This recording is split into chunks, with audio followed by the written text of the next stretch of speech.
Hello friends, तो देखिए question NBHM 2025 में पूछा गया था। हमें यहाँ पे x, y R2 का जो फंक्शन की तरह गिवन है, एक नॉन कांस्टेंट सॉल्यूशन गिवन है। सो यहाँ पे ये इंपॉर्टेंट टर्म है कि नॉन कांस्टेंट गिवन है। And x prime is equal to x cube upon 1 plus y square and y prime equal to y cube upon 1 plus x square and t greater than equal to 0। So यहाँ पे observe करें हम पहले तो देखिए दोनों equation similar है एक दूसरे के, यानी कि ये बस x को y से रिप्लेस कर देंगे तो दोनों इक्वेशन सेम बन जाएंगी। इससे क्वेश्चन को सोल्व करने में भी काफी आसानी होगी, आपको सिर्फ एक ही इक्वेशन हमको सोल्व करनी पड़ेगी। सो assume that the limit t going to 0 positive x of t is equal to x of 0 and similarly for y, यानी कि यहाँ पे 0 पे सॉल्यूशन की लिमिट एग्जिस्ट कर रही है ऐसा गिवन है।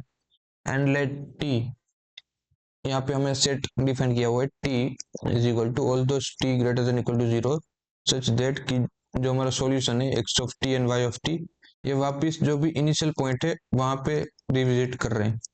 ठीक है, यानी कि जो इनिशियल पॉइंट वैल्यू है वहां पे वो वैल्यू वापस अटेंड कर रहे हैं किसी t टाइम पे, उन सारे t's का ये कलेक्शन है।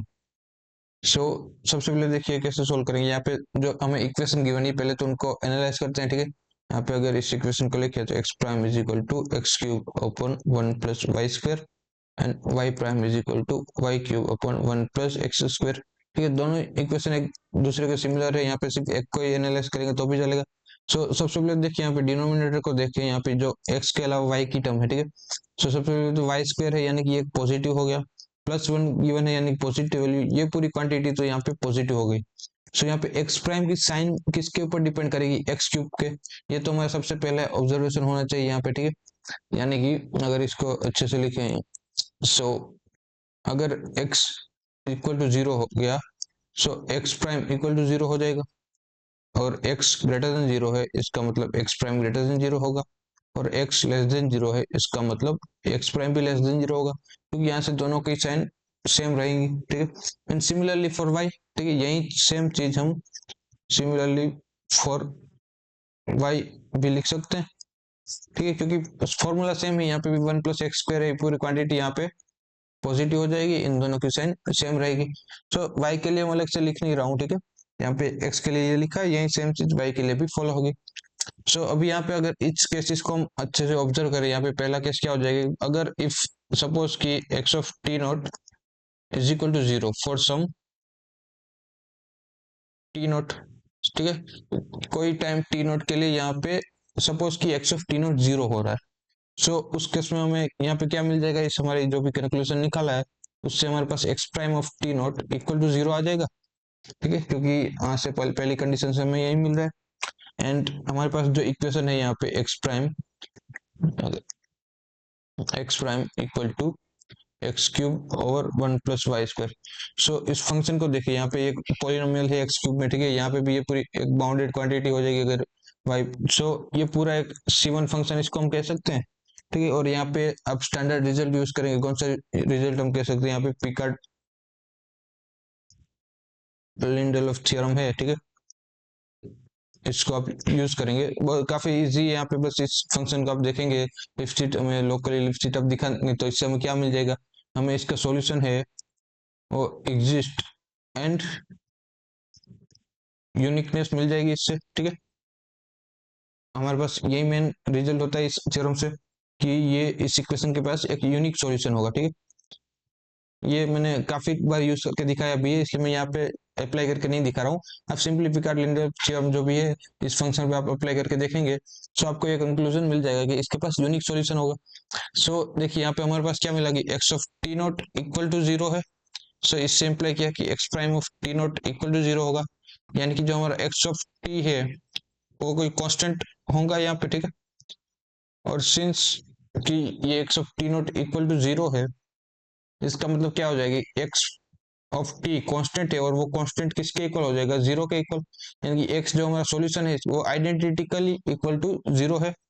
इस केस में तो ये हो गया, यानी कि अगर सॉल्यूशन हमारा किसी भी सिंगल पॉइंट पे भी 0 हुआ तो पूरा का पूरा 0 सॉल्यूशन होगा। ठीक है, ऐसा नहीं हो सकता वो 0 अटेंड कर लिया और उसके बाद कुछ नॉन जीरो फंक्शन की वैल्यू है, ऐसा पॉसिबल नहीं है। यानी कि वो इधर पूरा का पूरा 0 कांस्टेंट फंक्शन उसका सॉल्यूशन होगा, या तो फिर कुछ भी नॉन जीरो होगा। सो यहाँ से हमने क्या कंक्लूजन निकाला कि इधर एक्स ऑफ टी यानी कि ये आइडेंटिकली इक्वल टू जीरो है, और x of t is strictly greater than zero, और x of t is strictly less than zero. या तो वो पूरा का पूरा पॉजिटिव रहेगा या तो पूरा पूरा नेगेटिव रहेगा, लेकिन साइन चेंज नहीं कर सकता हो, ठीक है, क्योंकि साइन चेंज किया बीच में कहीं पे भी वो जीरो हुआ तो आइडेंटिकल इक्वल टू जीरो हो जाएगा। ये हमने कंक्लूजन निकाला, ठीक है। यहाँ पे हम सेम चीज वाई के लिए भी कह सकते हैं, ठीक है, same for y of t, क्योंकि यहाँ पे पूरा का पूरा उसका जो इक्वेशन है वो सेम है। अब सेम चीज उसके लिए भी हम यहाँ पे कह सकते हैं। तो वाई के लिए अलग से कुछ सोल्व करने की यहाँ पे हमें कोई नीड नहीं है। अभी देखिए आगे हम यहाँ पे क्या करेंगे, यहाँ पे एक्स ऑफ टी पॉजिटिव है, इसका मतलब क्या हुआ कि एक्स प्राइम ऑफ टी भी यहाँ पे स्ट्रिक्टली पॉजिटिव होगा, क्योंकि साइन हमने देखा दोनों की साइन सेम है। यहाँ पे भी x prime of T less than होगा। यहाँ पे हमारे पास क्या मिलेगा कि या तो x identical equal to zero होगा, या तो उसका डेरिवेटिव स्ट्रिक्टली पॉजिटिव होगा, या तो उसका डेरिवेटिव स्ट्रिक्टली नेगेटिव होगा। इसका मतलब कि या तो function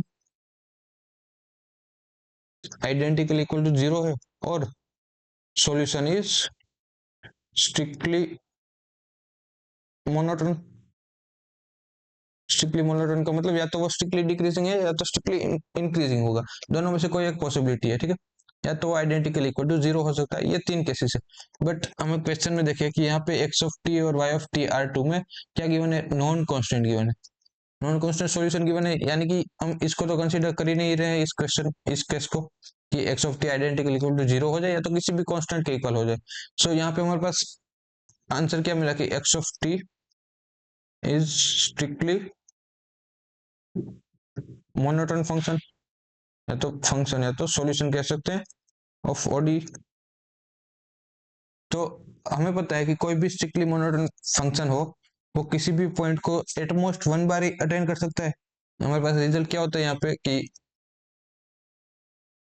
every strictly monotone function attain each value at most once, यानी कि कोई भी वैल्यू हो उसको एटमोस्ट वंस अटेंड कर सकता है, एक से बार ज्यादा उसको अटेंड कर ही नहीं सकता। एंड ये हम सेम चीज किसके लिए बोलेंगे, वाई के लिए भी, ठीक है। यहाँ पे वाई ऑफ टी कहें चाहे एक्स ऑफ टी, दोनों के लिए ये ट्रू होगी, यानी कि ये हमारा जो एक्स ऑफ जीरो पॉइंट हो गया और वाई ऑफ जीरो पॉइंट हो गया, ठीक है, ये कोई भी पॉइंट्स होंगे, this point can never be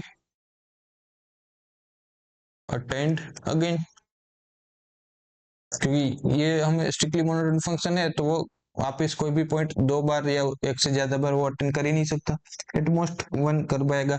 hence जो हमारा यहाँ पे टी था वो सारे T greater than equal zero का सेट था, such that कि x of 0 and y of 0 equal to x of t and y of t आ जाए, ठीक है। यहाँ पे ऐसे कितने पॉइंट्स होंगे, क्या जीरो पॉइंट्स होंगे, नहीं जीरो तो नहीं होगा, क्योंकि यहाँ पे एक पॉइंट होगा जो सेटिस्फाई करेगा, वो होगा जीरो वाला पॉइंट, क्योंकि t greater than equal to zero given है, यानी कि टी हमारा क्या सेट हो जाएगा, सिंगलटन जीरो सेट हो जाए, जीरो हो जाएगा, क्योंकि यहाँ पे जीरो टी इक्वल टू हम जीरो पुट करेंगे तो उस केस में तो ये दोनों क्वांटिटी इक्वल हो जाएंगी, और t greater than equal to zero बोला है तो टी इक्वल टू जीरो तो इसको सेटिस्फाई करेगा, बट टी पॉजिटिव नंबर में कोई भी सेटिस्फाई नहीं करेगा, क्योंकि ये स्ट्रिक्टली मोनोटोन फंक्शन है, यानी कि जो टी की कार्डिनलिटी हो जाएगी वो यहाँ पे वन के इक्वल हो जाएगी, ठीक है, क्योंकि ये सिंगलटन सेट बन जाएगा यहाँ पे हमारे पास जीरो। हेंस इस क्वेश्चन का आंसर यहाँ पे हो जाएगा 1।